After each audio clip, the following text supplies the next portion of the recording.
right, so the next step is to fill the burns with colored epoxy. So I'm just mixing up the epoxy right now. You gotta go for 2 to 3 minutes. I started a little bit before I got on camera, so you don't have to sit here and watch me do the whole mix. And then I'm going to use this green, I think, because it'll go good with the light wood. And see how that turns out. So I'm just going to add a little of the epoxy. A little of this stuff goes a really long ways. So when I first started doing it, I put way too much in. But it seems like it doesn't take hardly any color, this much small amount of epoxy. Well, that's kind of a cool green. I don't know if I've used this one before, actually. It looks really full.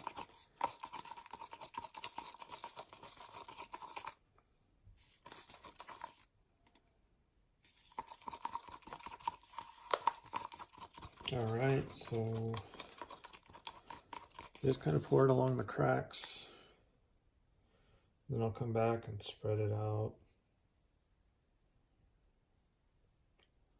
I tend to cover most of the board, at least with a thin layer of epoxy, so it's all kind of uniform. I'm going to end up sanding it afterwards anyways, so it doesn't matter too much. I like doing it that way because then the whole board looks kind of uniform. And I actually just use playing cards to spread everything out.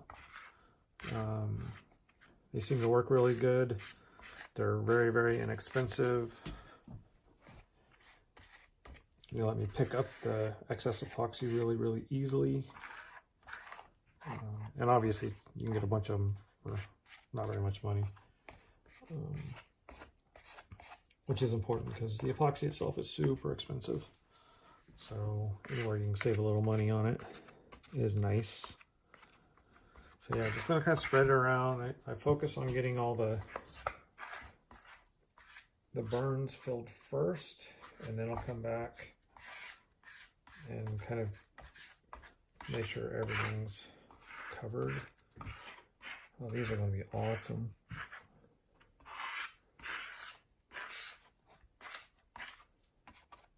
So we definitely got some spots that need some more epoxy.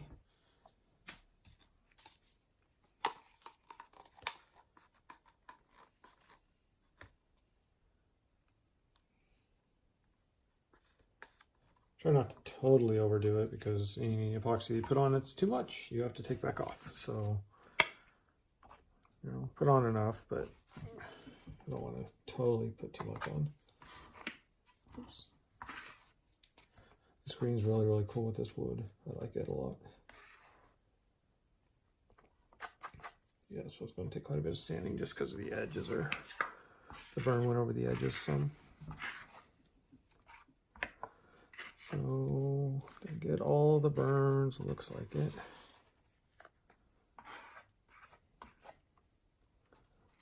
Yep. So now I just take the excess and go over all the way to the edges.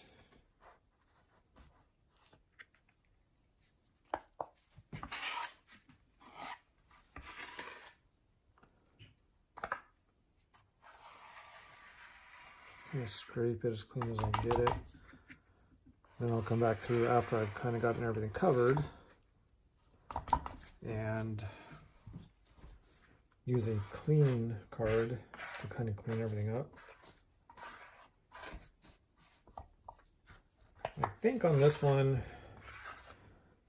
I'm going to end up putting a top coat of clear epoxy on it. So I'm not too worried about anything going over the edges. And being a different color than the rest of it. You gotta be careful when you're dragging the card across to not dig into your burns, because it's real easy to get in there and then accidentally dig out the epoxy that's left. So, and then you have big holes. All right. And then to pick it up, I usually use a clean card. It just seems to work a little easier.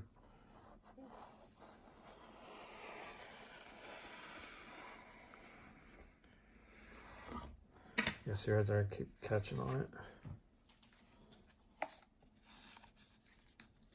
I've seen people use scrapers,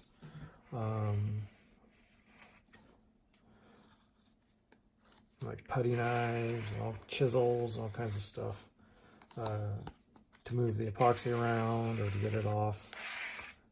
I tried most of the ones that I found videos on, and it just so happened I had some cards laying around. I tried it one day, and I really like it. I think it's easy. Like I said, they're cheap. They're easy to maneuver.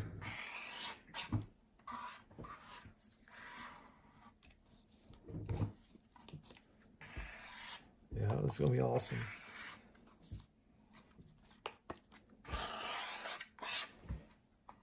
So I want to get as much of the excess off as I can.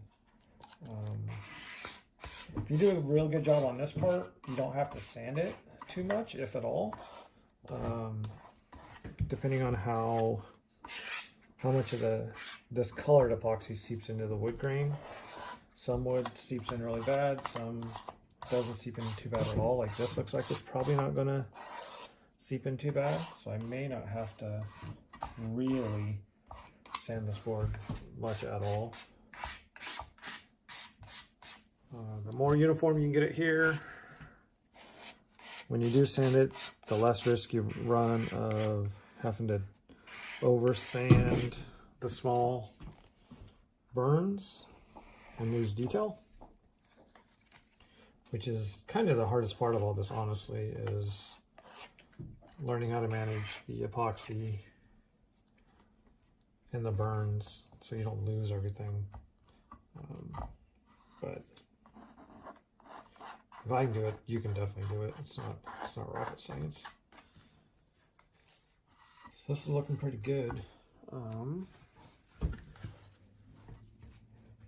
Just going to touch up some of the corners a little bit with my hands, just to make sure nothing looks too different than the rest of it.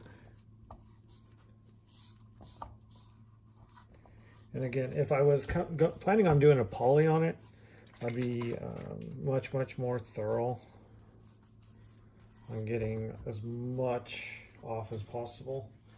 But like I said, because I'm going to be doing a top coat of epoxy, I'm not too worried about it, because it'll all end up looking pretty uniform in the end anyways. So yeah, this board's looking really cool.